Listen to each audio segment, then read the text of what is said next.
and will not be the case if I'm elected president. At the end of my first term, we will not have more people in jail than any other country. We will institute real criminal justice reform. We will make sure that kids have jobs and are in school rather than behind bars.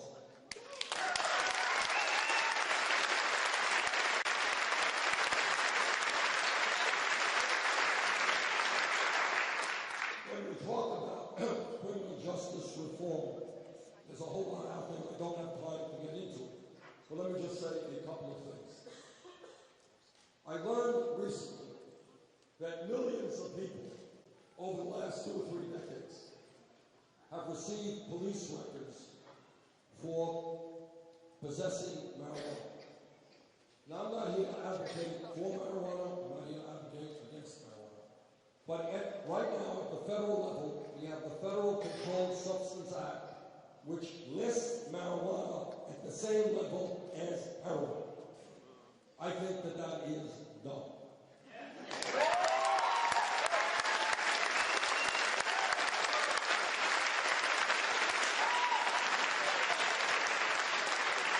So because I do not want to see so many of our people get police records, which makes it harder for them to go out and get jobs, we're going to take marijuana out of the Controlled Substance Act. It will no longer be a federal crime.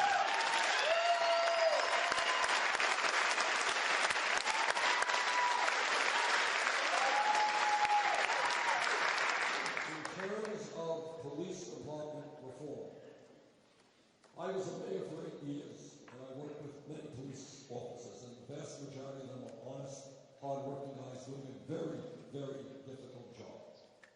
But when a police officer breaks the law, that officer must be held accountable.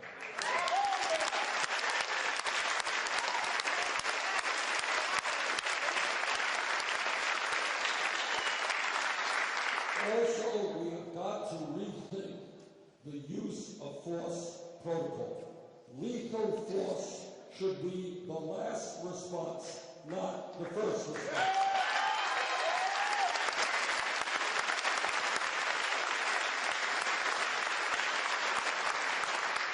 There is a lot of work that we have to do to combat institutional racism and reform a very, very broken criminal justice system. But I think the American people are ready to do that. It makes no sense that we continue to spend $80 billion a year, $80 billion, locking up our fellow Americans. We can significantly reduce the population of people in jail, and we can do a much, much better job in making sure that when somebody gets out of jail, they have a path to rejoin civil society rather than go back to the same old environment, get back to jail.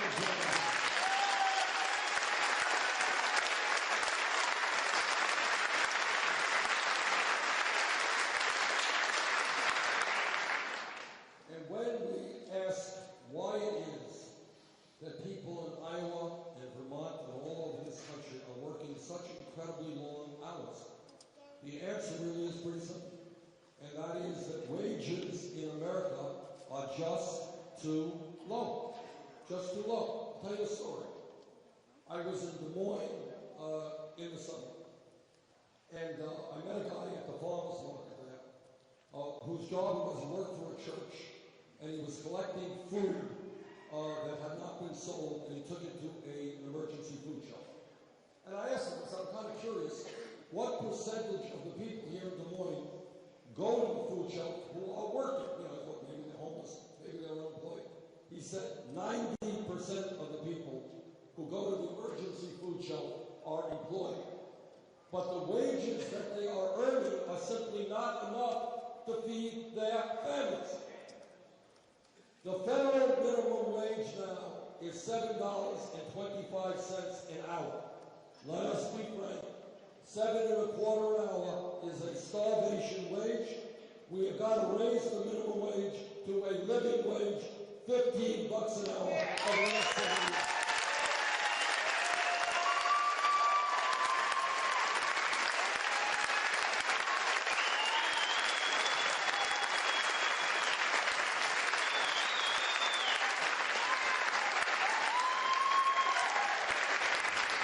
It is not a radical communist idea to say that if somebody works 40 hours a week, that person should not be living in poverty.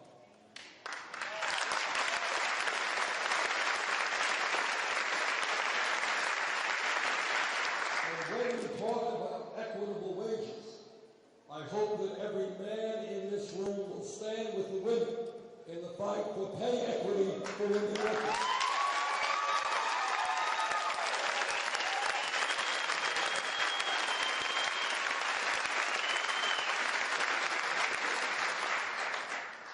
Now here in Iowa, because of your unique political position in terms of caucuses, you have a whole lot of folks tropping through your state.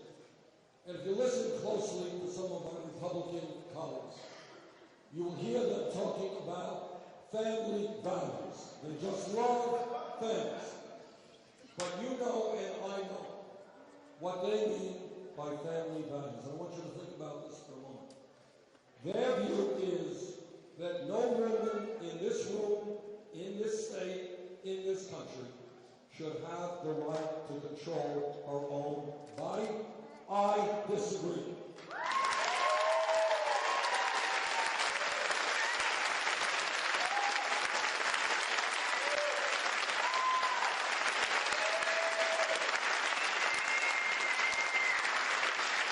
And I find it amazingly hypocritical for my Republican colleagues to tell us every day how much they hate the government, how they want to cut Social Security, Medicaid, the EPA, hate the government, get the government out of our lives, off our backs, except when it comes to a woman having to make a very difficult and personal decision.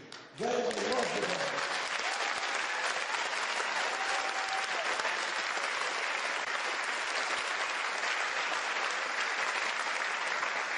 And when Republicans talk about family values, you also understand that they are saying that they do not believe that our gay brothers and sisters have the right to marry.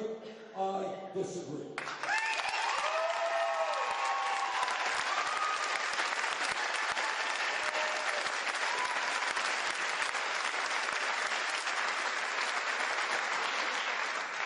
My wife, Jane, and I have been married for 27 years. We have 4 great kids and 7 very beautiful grandchildren. And we very much believe in family and strengthening families. But my view on family values is just a little bit different than my Republican colleagues. When I talk about family values, I talk about ending the international embarrassment of the United States being the only major country on earth that doesn't guarantee paid family and medical leave. We are the only country.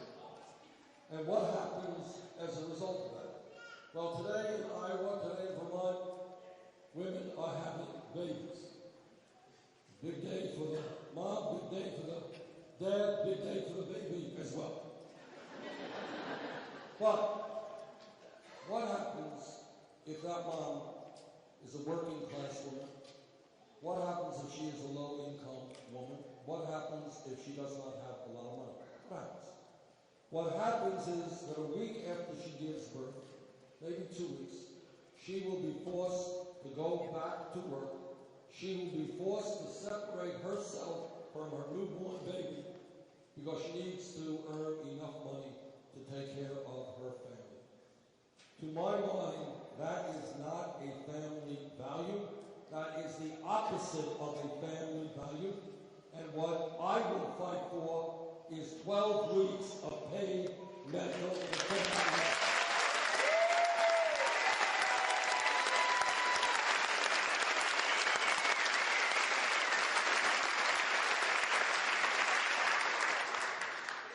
When we talk about the economy, yes, importantly, we are much better off than we were 7 years ago when Bush left office. When Bush left office, you know, my Republican friends, and you've got to be very nice to them because they suffer from a very serious illness called amnesia. They just can't remember how the world was 7 years ago. See, they're worried that the economy is not as strong as it should be today. And I worry about that, and you worry about that. But they forget that 7 years ago, we were losing 800,000 jobs a month. We were running up a $1.4 trillion deficit, largest in history, and the world's financial system was on the verge of collapse. They seem to have forgotten.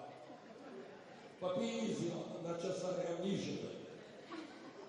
But having said that, the truth is that right now, given the high rate of unemployment and underemployment and youth unemployment, we do need a massive federal jobs program to put our people back to work.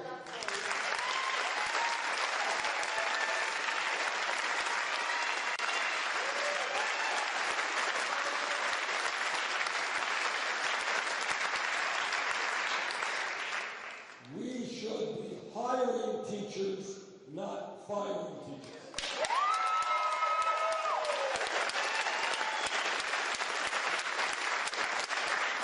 We should be hiring and training effectively hundreds of thousands of people to make our pre-K system and child care system the best in the world.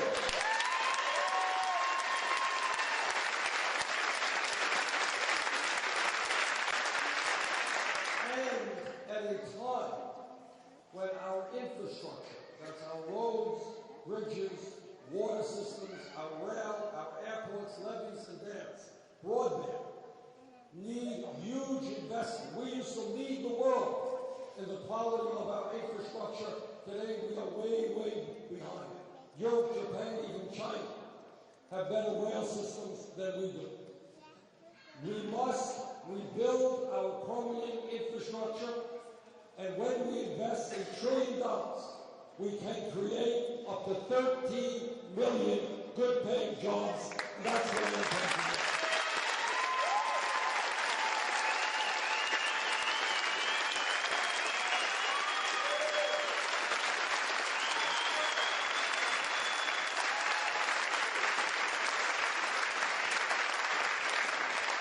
I want to see our young kids, some of them are hanging out on street corners. I want to see them get trained to be electricians and sheet metal workers. And I want to see them become carpenters and help us rebuild America with decent wages.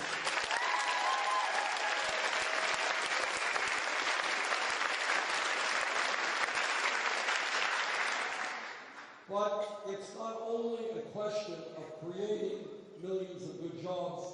We have got to prevent the loss of millions of jobs as a result of disastrous trade policies.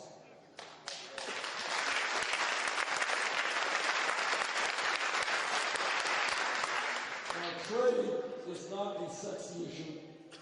Now, how are you going to translate that?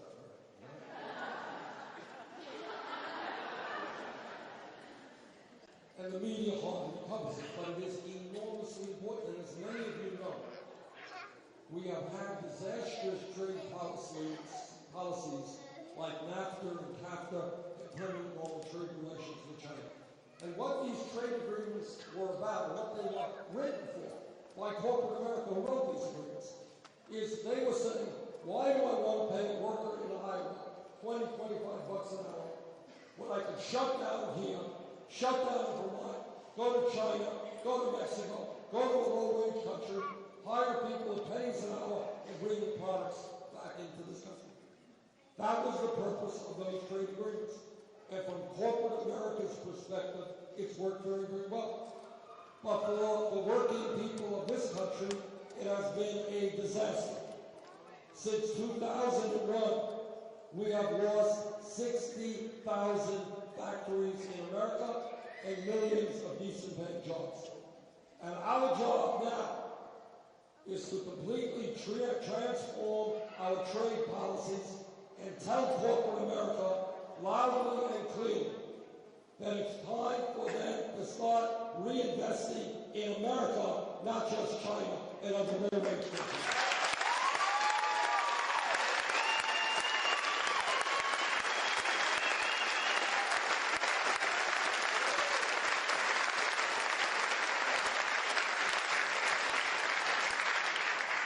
Let me say a little word about how power and money and greed function in the United States. When I was in the House, before I was elected to the Senate, I was on the House Banking Committee. And in the 1990s, as many of you know, Wall Street made a major and successful effort to deregulate Wall Street.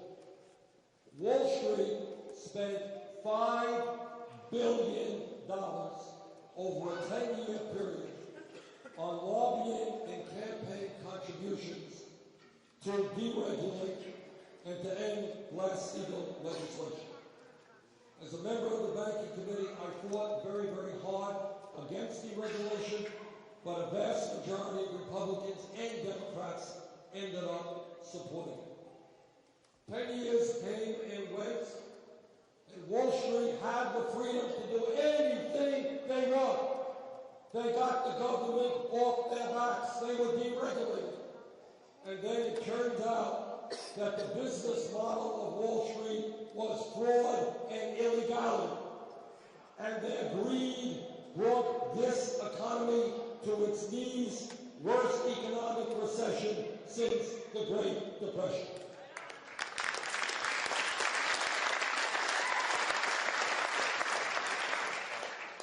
Now, some of you will be surprised to know that after we bailed out Wall Street because the big banks were too big to fail, today 3 out of the 4 largest banks are bigger now than they were when we bailed them out because they were too big to fail. It seems to me that at a time when we have 6 financial institutions in this country issuing 2/3 of the credit cards and 1/3 of the mortgages, that when one group of people have so much economic and political power that what is good policy now, what will protect the American people, small business, consumers, is to break them up.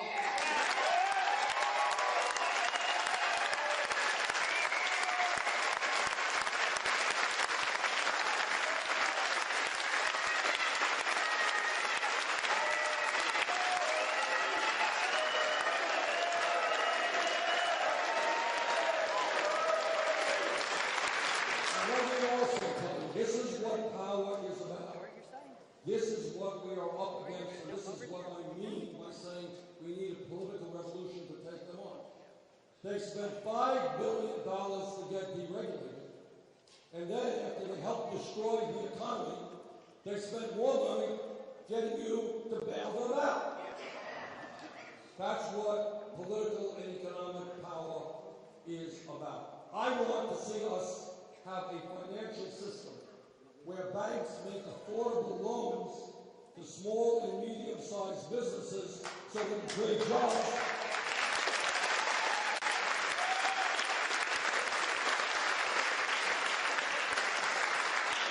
I do not want to see banks charging 15 or 20% interest rates on credit cards. I want us to have a banking system that is part of the productive economy, not an island unto itself, only concerned about their own enormous profits.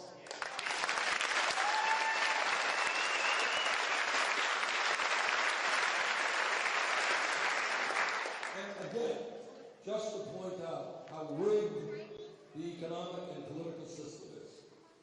Millions of people have police records because they possess marijuana, and many lives have been impacted. But not one CEO of a major financial institution has ever been arrested or has a police record. So it turns out, and this is where we are today, this is what we are up against. It turns out that not only are banks too big to fail, bankers are too big to jail. That is going to change.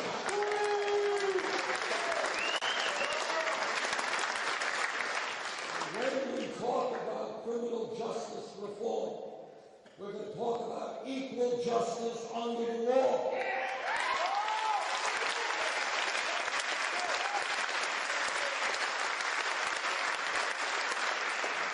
That means not just kids smoking marijuana will get a police record. CEOs who are crooks will also go to jail.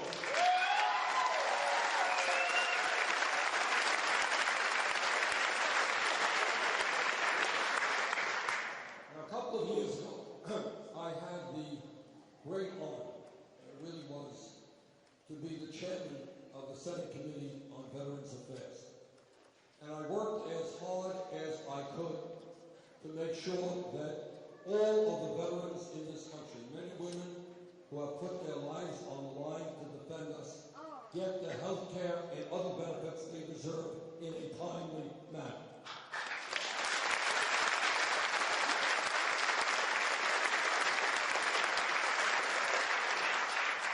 But as chairman, I also had a unique opportunity to meet many, many men and women, people who fought in World War II, in Korea, Vietnam, and more recent wars. I had a chance to talk to them. Meet people who have lost their legs, their arms, their eyesight. Fighting for our way of life and for the very radical idea called democracy.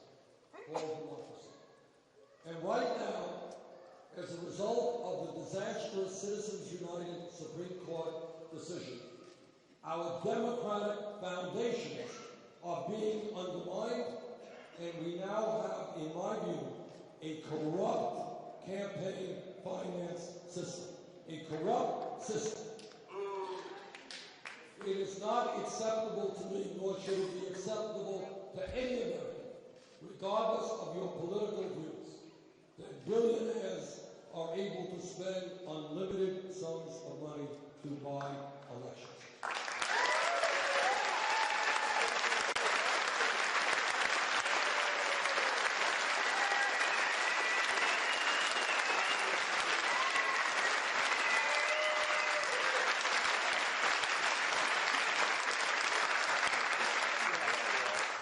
You can disagree with me, you can vote against me, but you should not be able to buy elections because you are extremely wealthy. And that is why any nominee of mine to the Supreme Court will have to be loud and clear in saying that he or she will vote to overturn Citizens United.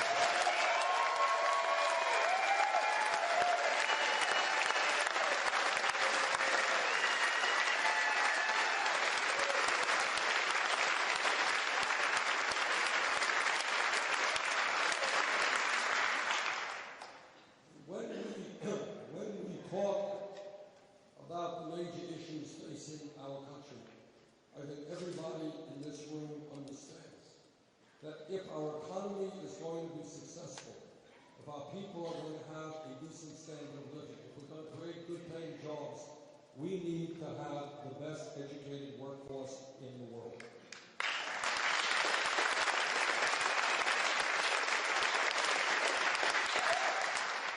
To my mind, it is beyond comprehension that hundreds of thousands of bright and qualified young people today, young people who want to go to college, who are able to do college work, are unable to go to college for one reason.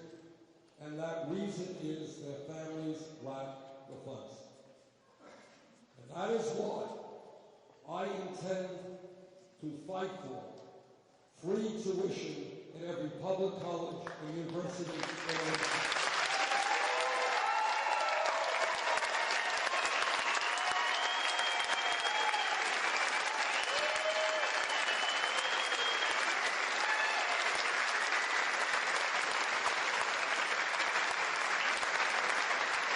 I want to tell you why that is a revolutionary idea beyond what you may think. Yeah, it's great kids who go to college, not come out in debt. That's very important. But this is what is more important. I grew up in a family that did not have a lot of money. My dad dropped out of high school, came to this country at the age of 17. He never graduated high school. My mother did graduate high school. She never went to college. All over this country today, there are kids growing up in families where mom and dad never went to college. And for those children, in many cases, the idea of going to college is as likely as going to the moon. It is outside of their worldview.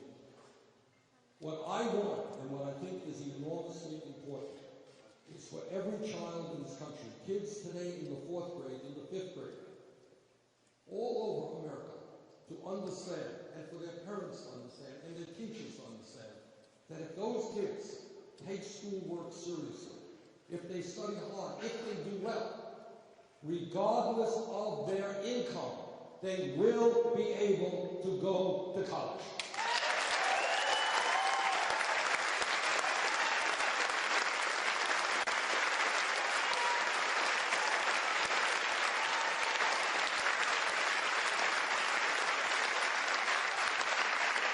But it's not just kids who want to go to college. There are a lot of great kids out there who don't want to go to college. And they want to work with their hands. They want to be plumbers. Or they want to be bricklayers. Or they want to be carpenters or whatever. Workers that we desperately need. They are entitled to get the education and training they need as well.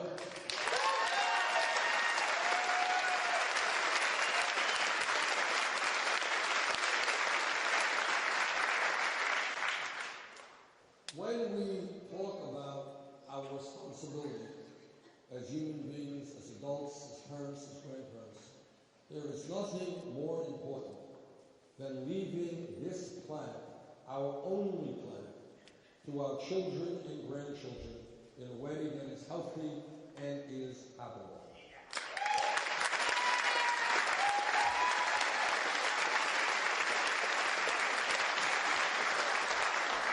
I am a member of the Senate Environmental Committee and Energy Committee.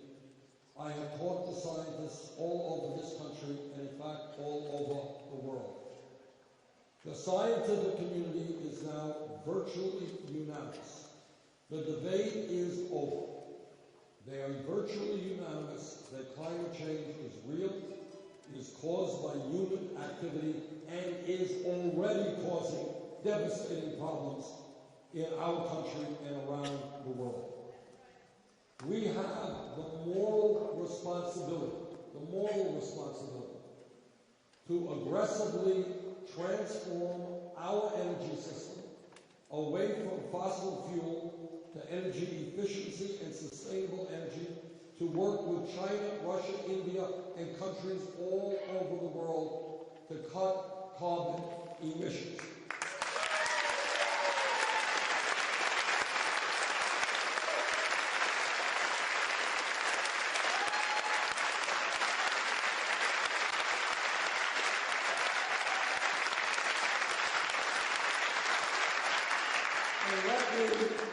Let me connect the dots here and talk about what a corrupt campaign finance system does. We have the absurd situation now, and it really is absurd, that with virtually the entire scientific community telling us how frightening the future is if we don't get a handle on climate change, governments all over the world agree that climate change is real and action needs to happen. We have in this country a major political party called the Republican Party that is rejecting science. That virtually every Republican candidate for president either denies the reality of climate change or refuses to make certain that our government takes appropriate action to transform our energy system. Why is that? Now here's the point. I sit on many committees with Republicans. You know, as the most progressive member of the Senate, I disagree with Republicans all the time, but I sit on committees with them. And we talk about issues like Alzheimer's disease and cancer and obesity, all kinds of issues. And people have different perspectives. But Republicans don't go around attacking cancer researchers or people who are doing researches on Alzheimer's. How does it happen that in terms of this issue of climate change, they are vehemently opposed to the scientific truth. And the answer gets back to the corrupt campaign finance system. If any Republican candidate for president stood up tomorrow and said, you know, I've read the literature, I've talked to the scientists, climate change is real, we've got to do something about it. On that day, that candidate would lose his or her funding from the Koch brothers, from ExxonMobil, from oil companies and coal companies. That is what a corrupt campaign finance system does, and that is why we have got to change that system so that elected officials can judge issues on their merits, not be dependent on wealthy campaign contributors.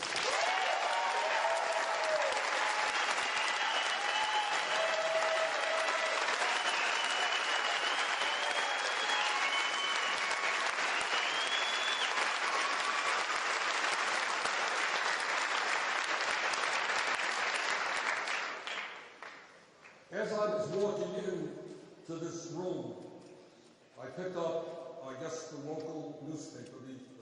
No, I think it's not local. This is from Springfield, Missouri. The News Leader. That's their family local, okay. And what they said on the Sunday paper, it's an amazing story, is they say, the headline is, what Branson bank robber really wanted. And then it says, the 77-year-old Joseph Cyrus says he wasn't after the money, he wanted access to health care in the federal prison system.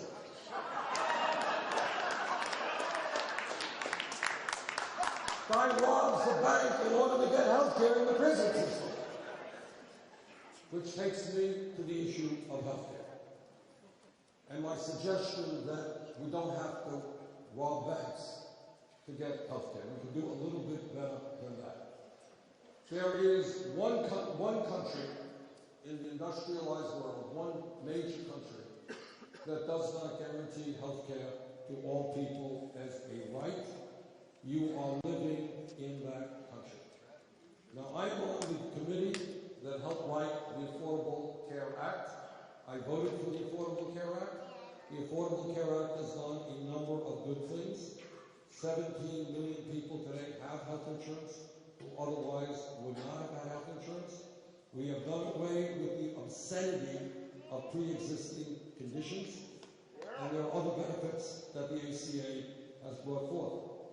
But we must be honest and acknowledge that despite the Affordable Care Act, 29 million people in America today have zero health insurance, and many others are underinsured with high deductibles and high co-payments, and I expect some of those people are in this room right now.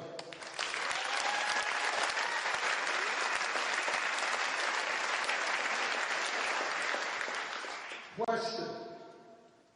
Could somebody here tell me what kind of deductible they have? How much? That's me.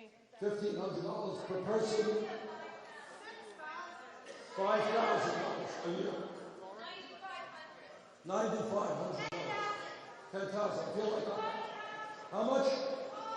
5. I feel like a Vermont auctioneer here. I hear 10. Anybody higher than 10? It's really not a laughing matter. But here's what the system is. Now, if you have a $5,000 or $10,000 deductible, and you don't have a lot of money, what that means is your insurance policy kicks in if, God forbid, you got run over by a bus. But if you get sick and you have a large deductible, high deductible, the likelihood is that if you don't have a lot of money, you're not going to go to the doctor, and you're going to get sick. That makes no sense. Sorry? That makes no sense to me. So here's where we are with healthcare. 29 million uninsured, even more underinsured. We pay the highest prices in the world for prescription drugs because we're the only major country that doesn't regulate the pharmaceutical industry. You want to hear a story? You move for a story? No. Now that you asked, I'll tell you a story. Here's the story. In the late 1990s, when I was in the House, I took a bus load of Vermonters over the Canadian border to Montreal. Most of the people on the bus were women. Many of them were dealing with breast cancer, working class women dealing with breast cancer. We went into Montreal, we had prearranged all of this stuff. They went into a pharmacy in Montreal and they bought the same exact drug, brand name, not generic, same exact drug that they were paying by using in Vermont. They paid 10% of the cost of what they were paying in the United States. 10%. The system has changed a little bit, but we still pay by far much higher prices in Canada, Europe, Mexico, countries all over the world. And the reason for that is we do not have a national healthcare system that negotiates prices with the pharmaceutical industry. So what do we want to do? We're paying, and all of you should know this, we pay 3 times, almost 3 times per capita, more than the people in the United Kingdom who guarantee health care to all of their people. We pay 50% more than the French. They have a good health care system, guarantee health care to all their people, much more than the Canadians. And yet our health outcomes are not necessarily any better. And that leads me to the conclusion that in America we should determine that health care is a right of all people.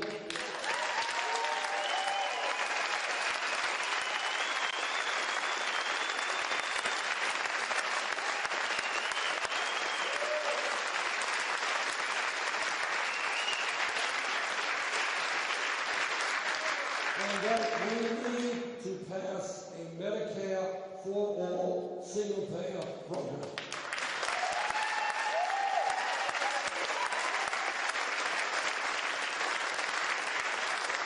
Now, if we do this, and I will work as hard as I can to make it happen, this is revolutionary for a number of reasons. Number one, for the average middle-class family, the cost of health care will go down substantially.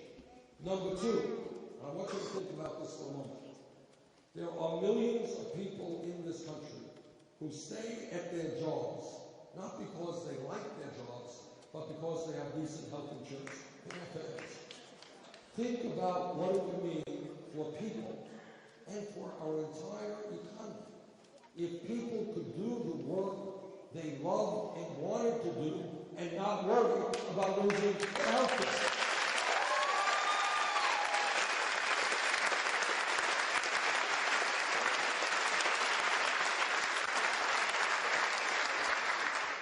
Think about what it would mean for small and medium-sized business people who spend half their lives trying to figure out how they can provide affordable health insurance for their employees rather than paying attention to what their business is supposed to be doing.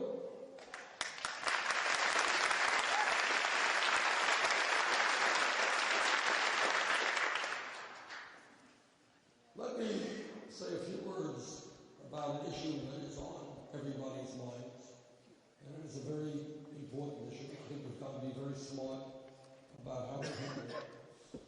All of us are aware of the barbarity of ISIS and all of the horrors that are taking place in Iraq, in Syria, and in that entire region. To my mind, I don't think there is much debate in this country that it is absolutely imperative that ISIS be destroyed. But where there is a disagreement is how we go about doing it. Now, I get a little bit tired of hearing politicians, often Republicans, get up there and telling the American people how tough they are and how we're going to send our troops into Iraq and into Syria. The problem is that the troops and the young men and women who are going into that war are not their kids, they are your kids.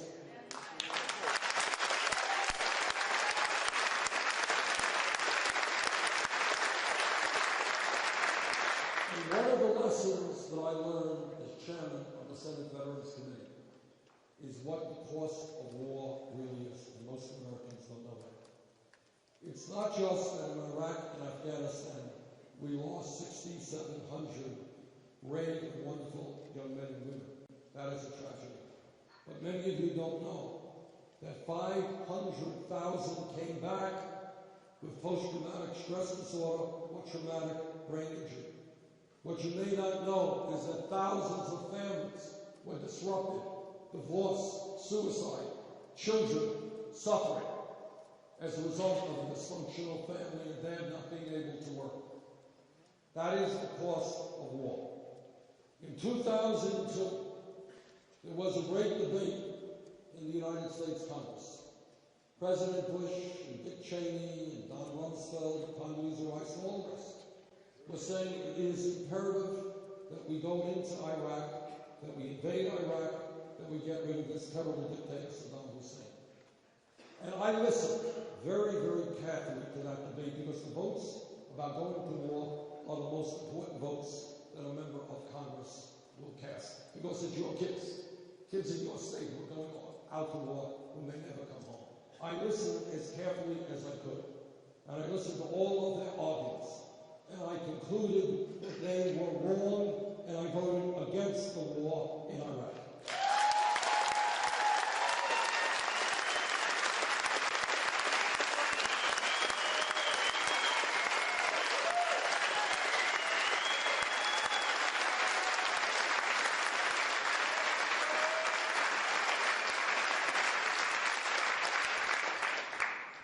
And if you go to my website or go to YouTube and listen to the speech that I gave on the floor, it gives me no pride, no joy at all to tell you that much of what I fear about the destabilization and the chaos that would occur was something that I talked about on the floor of the House.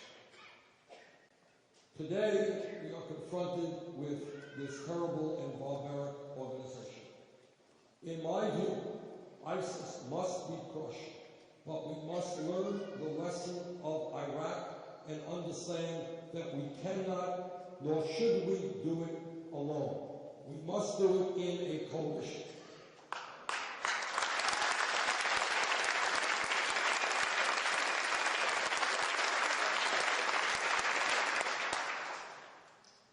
Being in an area of the world, the Gulf area, where so much horror is taking place right now, there are very few heroes in that region. One of them is King Abdullah of Jordan. Jordan is a very small country which has gone above and beyond the call of duty in taking in refugees and trying to do the right thing. This is what King Abdullah of Jordan recently said. He said in so many words, he said, terrorism is of course an international issue, but it is primarily an issue of the Muslim nations who are fighting for the soul of Islam against those barbarians who have hijacked their religion.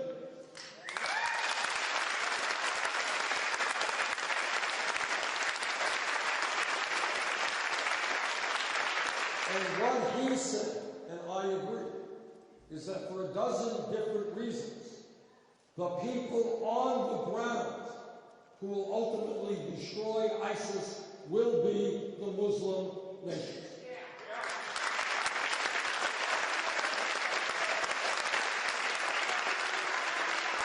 Now, our job is, as the most powerful military on earth, our job is to help to form a broad coalition, including the major powers on earth, the UK, France, Germany, and Russia, giving very strong support from the air in terms of military training, in terms of military hardware, to the Muslim nations. And hopefully, we may be beginning right now to see some progress in that effort. Some of you may have heard the Iraqi army, which historically has been very, very ineffective, just the other day retook Ramadi from ISIS.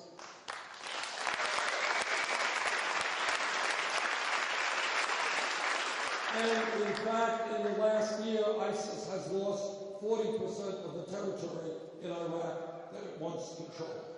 So our job, and what I feel very strongly about, is to do everything that we can to prevent American troops getting bogged down in the quagmire of Syria and Iraq, of getting involved in perpetual warfare. But our job is to bring this coalition together of major powers working with the Muslim nations to destroy ISIS once and for all.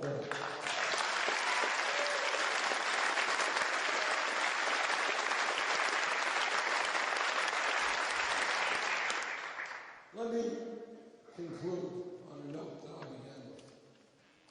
This is not a poor nation. The United States is not a poor nation. We are the wealthiest nation in the history of the world. And please don't anybody tell me that in this great country we cannot, if we put our mind to it, guarantee health care to all people. Please don't tell me that we cannot make sure that all of our young people get the opportunity to go to college if they have that desire.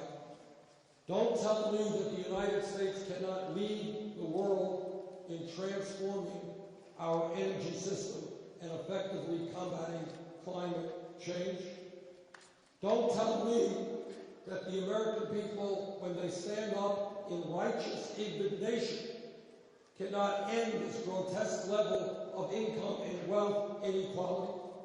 Don't tell me that we have to continue having the highest rate of childhood poverty of almost any major country on earth.